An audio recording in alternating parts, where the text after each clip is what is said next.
보통 아주 악한 사람 외에는 누가 나를 건드리지 않으면은 나도 가만히 있어요. 그죠? 그래서 문제가 없으면은 뭐 갈등도 없어요. 그냥 그리고 좀 웬만하면은 조금 뭐 의도치 않게 나를 힘들게 하고 그러면은 그냥 아유 몰라서 그런 거 참아주고 봐줘. 그런데 문제가 생기고 어려워지고 그러면은 갈등도 생기고 미움과 원망도 생기게 되어져 있습니다. 내가 어려워갖고 믿었던 누구한테 야 정말 힘들게 되었는데 얼마 좀 융통해 줄 수 있겠어? 그 사람은 갑자기 그러니까 야 힘들겠는데? 그러면은 아니 자기가 아쉬워서 그런 거면서 그 사람한테 어떻게 우리 사이에 그럴 수가 있지? 내가 그렇게 힘들고 어려워서 뭐 늘 그러는 것도 아니고 어쩌다가 한번 그러는데 어떻게 나한테 이럴 수가 있지? 그 사람은 뭔 죄예요? 뭔 잘못이에요? 그죠? 내가 어려울 때, 내가 문제가 생겼을 때 그런 원망과 갈등의 틈이 생겨지게 되어져 있습니다. 자, 그런데 그 틈이 그냥 가만히 있으면 모르겠는데 그 틈을 꼭 이용하는 존재가 있어요. 사탄은 그 벌어진 틈을 꼭 파고듭니다.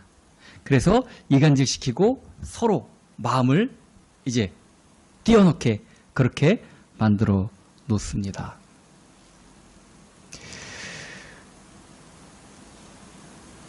내가 혼자 삭히고 내가 혼자 참으면 될까요? 다른 사람한테 피해 안 가게 어려움 있고 막 문제 생기고 스트레스 받으면은 내가 그냥 꾹 참고 넘어가면 되지 다른 사람까지 힘들게 할 거 있어? 그러면 될까요? 그럼 병나요. 병나요. 제가 좀 그런 스타일이에요. 아니 내가 스트레스 받고 막 그러는데 괜히 우리 가족이나 다른 사람한테 그것까지 같이 걱정하게 만들고 같이 고민하게 만들고 그럴 필요 뭐 있어. 그냥 나 혼자 고민하고 나 혼자 그러면 되지. 근데 그러면 병납니다. 그것은 하나님 앞에 가지고 나가야 돼요. 심리학이나 다른 데에서는 마음에 이렇게 착착 모아놓고 그러지 말고 대나무 숲이라는 그런 아시잖아요. 임금님 귀는 당나귀 귀를 외쳐야 된다는 거예요. 혼자만 알고 있다 병난다는 거예요. 가서 외쳐야 또 풀어야지 된다는데 근데 진짜로 그걸 다른 사람한테 풀면은 나는 후련해질지 몰라도 그 사람도 스트레스 받아요. 아우 저 사람하고 같이 뭘 못하겠다. 야. 내 사랑하는 가족한테 풀면은 그 가족도 나랑 똑같은 문제를 대물림 받게 되고 그 문제 때문에 역시 고민하게 될 수밖에 없잖아요. 그래서 그걸 풍선 효과 또는 폭탄 돌리기라고 합니다. 풍선을 이쪽에 빵빵한 걸 이렇게 꾹 누르면 여긴 줄어드는데 반대쪽에서 부풀어 올라요. 그리고 동그랗게 앉아갖고 왜 폭탄 옆으로 나는 몇 초 안에 이거 돌리고 그 안에 있는 사람이 걸리는 거예요. 그거 문제가 해결되는 게 아닙니다. 율법을 우리가 지켜 살기가 너무 힘들어요. 근데 하나님은 율법을 지키고 율법대로 살라고 하나님의 말씀대로 살라고 말씀하십니다. 그래서 사람들이 안 되는 걸 갖다가 이제 그렇게 믿으면은 율법대로 살라고 그러니까 그 타협을 봐서 하는 방법이 뭐냐면은 교회에서만 율법을 지키며 사는 것 같이 행동을 해요. 나 혼자서는 누가 안 보면은 그냥 안 볼 때 그러는 거 바보지. 신호도 새벽에는 거의 안 지켜요. 차 없고 그러면은 그냥 보이는 데서만 지키는 척을 합니다. 근데 문제는 율법이 하나님의 뜻이라는 얘기예요. 하나님 말씀이라는 얘기예요. 하나님이 안 보시는 공간과 시간과 그런 부분은 없어요. 어떡합니까? 그럼 어떡합니까? 사도 바울이 말씀하십니다. 율법 조문에 쓰인 것은 사망에 관한 것이라고 얘기를 합니다. 문자 하나하나에 그거를 지키고자 하는 마음, 그 마음이 있는 것은 하나님께서 기뻐 보시지만 우리가 할 수 없는 것이라고 또 말씀하고 있습니다. 거기에 얽매여 있어서는 죄책감밖에 느낄 수가 없어요. 우리가 지킬 수 없기 때문에. 아까도 말씀드렸잖아요. 아무 일 없을 때는 괜찮은데 좀 뭐 혼란과 문제만 있으면은 아우 쟤는 왜 저러지? 이럴 때도 그냥 편안하면은 아무 문제 없어요. 근데 바쁘고 막 그런데 쟤 놀고 있어요. 속에서 부글부글 끓어오르잖아요. 지금 때가 이런데 저러고 놀고 있다고. 다 평안하면 평안해요. 상관없어요. 그런데 바쁘고 힘들면 그래요. 시기, 질투, 원망 나오게 되어져 있어요. 근데 율법 정문에서 그런 거 하지 말라고 그래요. 어떡합니까 그럼? 어려서부터 가정 환경에 문제가 있는 아이들은 자기도 그 문제를 발산을 또 합니다. 가정 폭력에 시달렸던 아이들은 가정을 이루면은 자기도 그래요. 자기도 똑같이 그래요. 똑같이. 자, 이거를 몰라서 그런 줄 알고 가르친다고 교육한다고 되는 게 아니에요. 많이 배운 사람은 더 교묘하게 범죄를 저지릅니다. 이거는 가르치고 체벌한다고 될 문제가 아니에요. 교도소에서 일하는 그 공무원들, 직원들을 교정직 공무원이라고 합니다. 교정이라는 뜻은 가르쳐서 바르게 만든다는 뜻이에요. 근데 교도소 갔다 온 사람들은 더 범죄의 전문가들이 돼서 나와요. 교정이 돼서 나오는 게 아니라. 즉 가르친다고 되는 게 아니라는 얘기예요. 몰라서 그런 게 아니라는 얘기예요. 그래서 오늘 본문에 사도 바울은 율법의 완성을 사랑이라고 얘기를 합니다. 그가 부족했던 것을 남에게 훔치고 남의 것을 뭘 해하고 뺏는 데서 자기가 못 받았던 것을 채우려고 하는 마음이 그에게 있기 때문인데 사랑으로밖에 치유가 안 돼요. 그건. 근데 사람의 사랑? 내가 그를 사랑하고 품어줘야지? 안 돼요. 안 돼요. 그거 되는 일이 아니에요. 우리는 사랑을 온전히 할 수 없습니다. 내가 사랑할 수 있는 존재로 착각을 해요. 예수님만이 죄 문제를 해결해 주실 수 있다는 이유는 그분만이 죄가 없으신 분일 뿐만 아니라 유일하게 사랑하실 수 있는 분이시기 때문에 그런 거예요. 우리가 뭘 사랑합니까? 누가 뒤에서 아이고, 김집사 보니까 그 집에서는 이렇고 그렇고 부지런 거를 다녀보세요. 그 얘기가 자기한테 들려보세요. 그 사람을 사랑의 눈으로 볼 수 있어요? 나 자존심 상하게 만들고 나를 깎아내리고 그런 말만 들어도 막 속에서 올라오는데 예수님은 자신을 향해서 침뱉고 주먹으로 때리는 사람들에게 저들의 죄를 용서해달라고 기도하시는 분이세요. 뭘 갖지 않게 사랑한다고 흉내를 내려고 이 율법의 완성은 사랑이니까 우리가 사랑하자 이러는 얘기로 설교를 들으시면은 100% 잘못 듣고 계시는 거예요. 우리가 약할 때 하나님이 일하십니다. 우리가 사랑할 수 없음을 깨달을 때 사랑의 하나님이 우리 안에 거하십니다. 나는 사랑할 수 없기 때문에 사랑의 주님이 나와 함께 해달라고 구해야 되는 것입니다. 문제가 생기고 환란이 터져서 사람을 미워하게 되고 또 원망하게 되고 이간질하는 사단의 틈에 완전히 돌이킬 수 없게 마음이 돌아서려고 할 때 사랑의 주님이 나와 함께 해달라고 구해야 되는 것입니다. 피차 사랑의 빛 외에는 아무에게도 아무 빛도 지지 말라.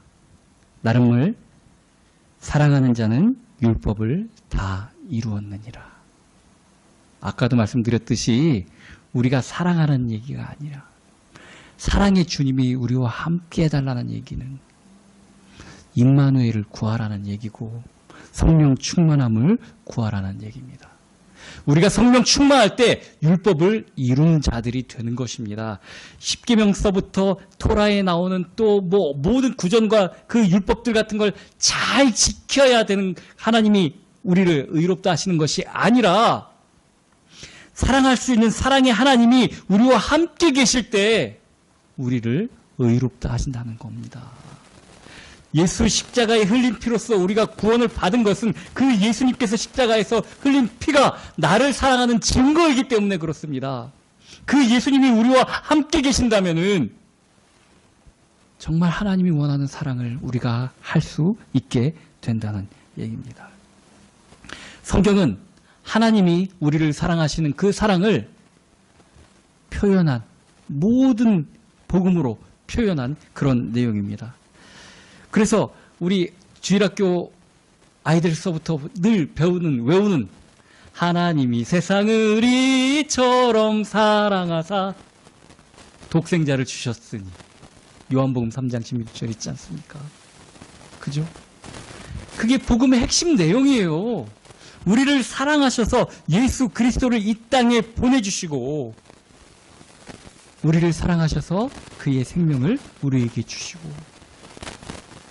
우리를 사랑하셔서 사망의 권세를 이기시고 우리를 사랑하셔서 우리를 천국으로 인도하실 우리를 예비하실 주님, 그 주님이 복음의 핵심이라는 얘기입니다.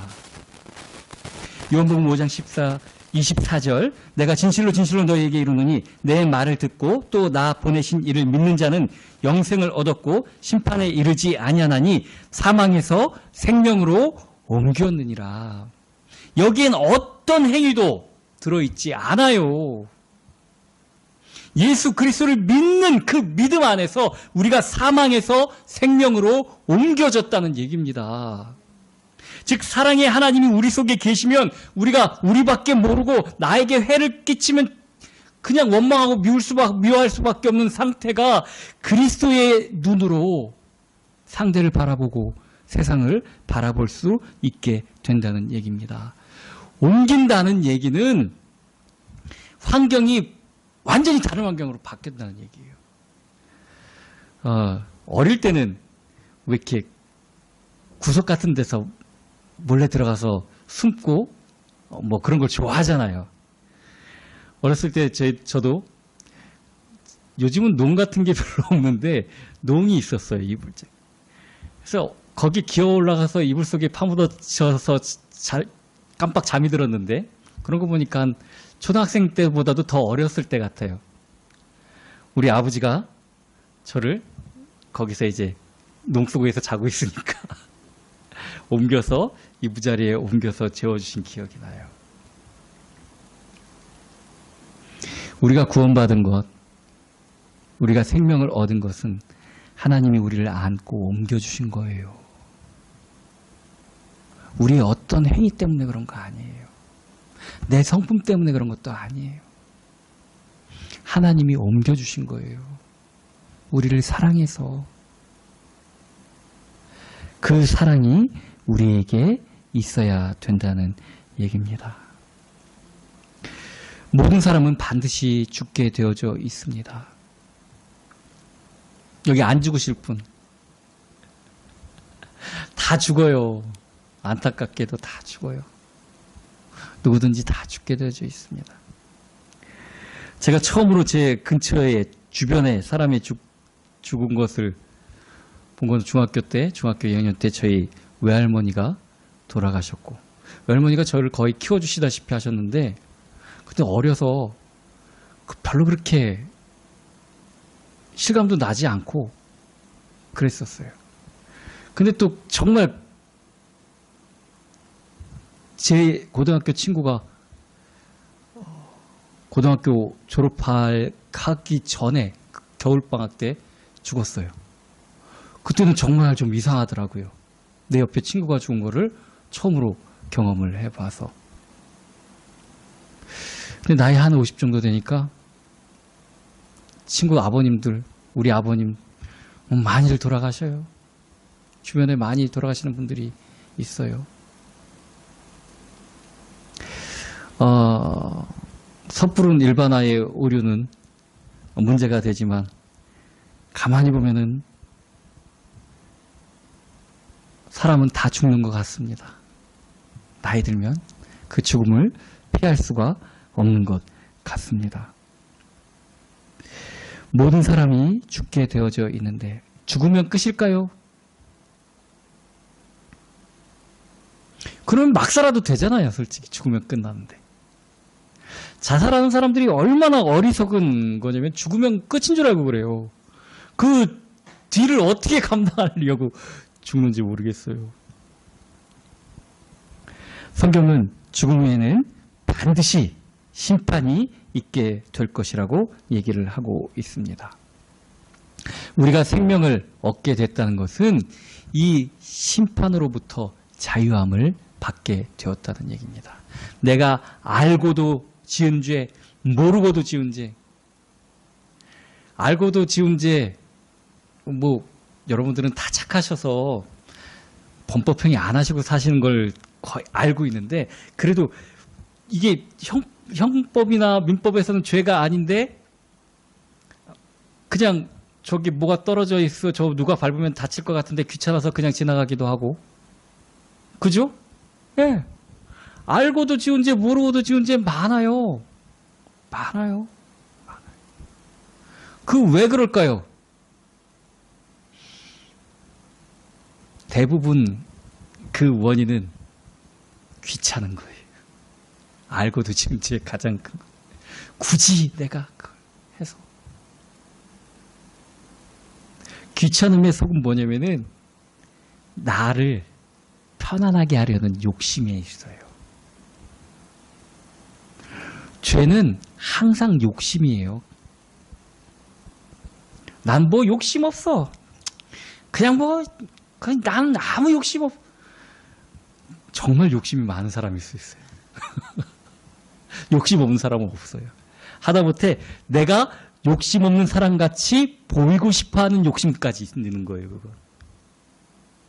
욕심 없는 사람은 없어요. 그리고 심판을 면할 사람도 없어요. 그렇기 때문에. 그래서 우리가 생명으로 옮긴 것은 은혜 아니면은 안 되는 거예요. 내가 뭘 해서 되는 게 아닙니다. 내 노력과 내 의지로 되는 것이 아니라 하나님의 은혜로 된다는 얘기입니다. 이 사랑을 보이신 분이, 하나님의 사랑을 보이신 분이 축도할 때 성부, 성자, 성령 하나님에 대해서 항상 그 은혜가 우리에게 함께하기를 비는 것이 축도인데, 제가 시골에서 6년 동안 목회할 때는 담임 전도사로 목회를 해갖고 축도를 한 번도 못 해드렸어요. 그래서 얼마나 마음이 안 좋았는지 몰라요. 근데 많은 신학자분들이 아니 옛날에 사도들이나 또 이제 뭐 빌립 집사님도 그렇고 이 초대교회를 개척하시고 목회를 하셨던 분들이 뭐 신학교 나오신 분도 아니고 목사 안수 받으신 분들도 아닌데 그 교회 담임 목회자면은 축도해도 괜찮다 이렇게 말씀하시는 분들도 많아요. 근데 교단법에서 허용을 안 하는 걸 어떡합니까? 못하는 거지요. 자, 그 축도의 내용을 보면은 예수 그리스도의 은혜, 성자 하나님의 은혜를 얘기합니다. 그리고 성부 하나님은 사랑이시죠. 그리고 그 사랑을 우리 속에 적용시켜 주시는 분이 성령 하나님이시기 때문에 역할이 좀 많아요. 내주, 인도, 감화, 감동, 교통. 예수님께서 하나님의 사랑을 우리에게 보여주신 것이 은혜라는 얘기입니다. 그 은혜를 받지 않으면은 하나님의 사랑이 우리에게 상관이 없어요. 그래서 복음의 핵심이 예수 그리스도라는 얘기입니다. 하나님은 우리를 사랑하십니다. 왜 사랑하실까요? 이뻐서요? 착해서요? 예, 자녀라서 그래요, 자녀라서. 아무리 이쁜 애들 많이 나와보면 뭐예요? 내 새끼만 보이는데. 그렇잖아요. 발표회 같은 거, 어린이집 발표회 같은 거 하면은 예쁜 애들도 있고, 뭐 잘생긴 아이들도 있고, 그냥 그렇고, 내 새끼만 보여요. 우리 하나님이 우리를 그렇게 사랑하신다는 얘기예요. 우리가 하나님 자녀이기 때문에 또한 우리를 사랑해 주실 수밖에 없어요.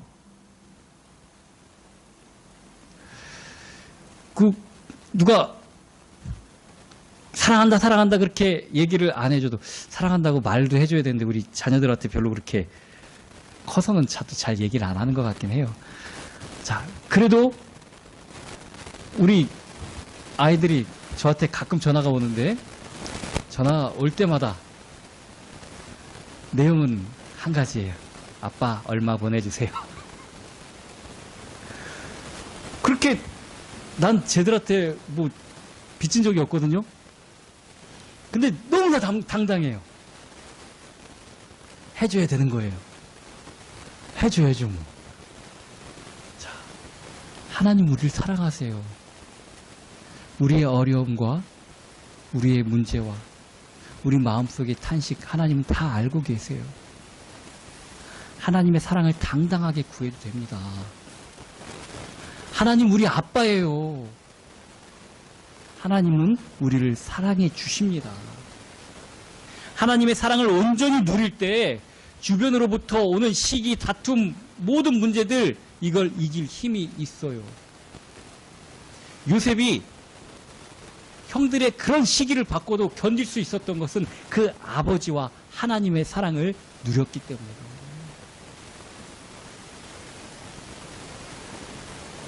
그리고 다윗도 마찬가지죠.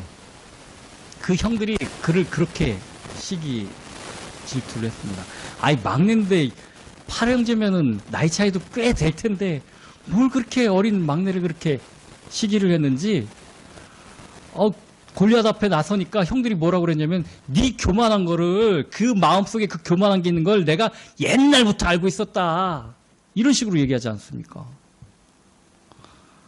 형들이 그 다윗을 미워하는 마음을 사무엘 선지자가 와서 안수할 그 계기를 통해서 기름 부음을 통해서 아주 더 부글부글 끓어올랐겠죠.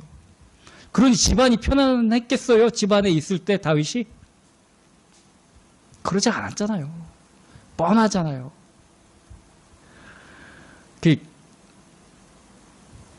형제 자매가 많으면은 뭐 깨물어서 안 아픈 손가락 없다고 얘기들 하죠. 근데 특별히 더 아픈 손가락도 있어요. 안 아프진 않은데 더 아프고 덜 아플 수는 있어요. 근데 그거 내색하면 안 되는 거예요. 그거 표시하면 안 되는 거예요. 저희 집안도 위로 누님만 두 분 계신데 우리 어머님이 아들을 참 좋아하셨어요. 그래서 어머니 나가실 때 하루에 이제 용돈을 주시는데 누나들은 10원씩 주면은 저만 20원을 주시고 그러셨던 기억이 있어요. 그게 마음속에 남아 있어서 이 저를 대하는 마음이 그 둘 자매들 같지 않은 경우를 저도 봐요. 시기 질투 이거 꽤 오래 남아 있어요. 오래 갖고 가는 거예요. 이거를 근데 저는 아무렇지도 않게 생각할 수 있는 것은 그만큼 사랑을 많이 받았다는 거. 사랑을 덜 받은 쪽이 이건 항상 문제가 생겨요. 하나님의 사랑을 받으면은 문제가 해결됩니다. 내 마음속에 시기, 질투, 원망, 하나님의 사랑을 넘치도록 만족할 만하게 받으면은 이건 다 해결되게 되어져 있습니다. 하나님의 자녀로서의 사랑을 넘치게 받으시길 축원합니다. 자, 이 사랑을 받았으면은 이제 해야 될 것이 있는데 이 사랑을 전달해 줘야 되는 역할이 우리에게 있는 거예요. 이걸 몰라갖고 마음이 진짜 하나님 안 믿는 사람들 보면 표정이 막 누가 나한테 말 한마디만 해봐 막 이런 표정들이에요. 안 믿는 사람들 표정 왜 그런지 모르겠어요. 이 표정들 펴지게 우리가 만들어야 될 책임이 있어요. 사랑을 받았으면 사랑을 전달해 줘야 된다는 얘기입니다. 전도를 통해서 하나님의 사랑을 흘려 보내줘야 된다는 얘기입니다. 사도 바울이 예수님을 만난 이후에 그 평생을 교회의 헌법 수호를 위해서 또 교권 강화를 위해서 사용한 게 아니라 복음 전파를 위해서 평생을 바친 것이 그 사랑을 전달하기 위해서예요. 예수 그리스도의 사랑을 전달해야 됩니다. 그것이 세상을 건질 방법이에요. 아프리카에 가서 땅 파서 물 쏟고 이런 일도 정말 중요합니다. 힘들고 어려운 사람들한테 물질적으로 도운 것도 중요합니다. 근데 그것들 때문에 그들이 어렵고 힘들고 죽어가는 건 아니에요. 진짜는 예수 그리스도의 사랑을 전달해 줘야 되는 거예요. 그게 진짜입니다. 진짜. 세상을 살릴 방법, 옳은 정치인들을 뽑고 이것도 중요해요. 그거 관심 갖지 말라는 얘기는 아니에요. 그러나 정말 중요한 것은 하나님의 사랑을 흘려보내는 겁니다. 하나님의 사랑을 전달해 줘야 되는 것입니다. 그것이 율법의 완성이라고 얘기하고 있는 거예요. 그러기 위해서 첫 번째로 다시 돌아가서 우리가 할 수 없는 사랑의 하나님이 우리와 함께 계셔야 된다는 것. 성령의 충만함을 받아야 된다는 것. 세상의 사랑은 시기와 질투를 낳습니다. 내가 사랑한다고 막 그러면은 쟤 누구만 좋아해. 그러면서 시기를 해요. 그런데 하나님의 사랑은 그렇지 않아요. 주의 사랑으로 사랑하는 것은 오해가 없습니다. 정말 우리가 하나님의 사랑을 전달할 수 있는 사람이 되어야 됩니다. 그것은 성령의 충만함 받는 사람이에요. 성령 하나님은 사랑의 하나님이십니다. 우리로 사랑할 수 있게 만드시는 분이 성령 하나님이십니다. 오른손이 하는 일을 왼손이 못하도록 알지 못하도록 만드시는 분도 성령 하나님이십니다. 주님을 믿고 나가는 저와 여러분이 되기를 예수 그리스도의 이름으로 축원합니다.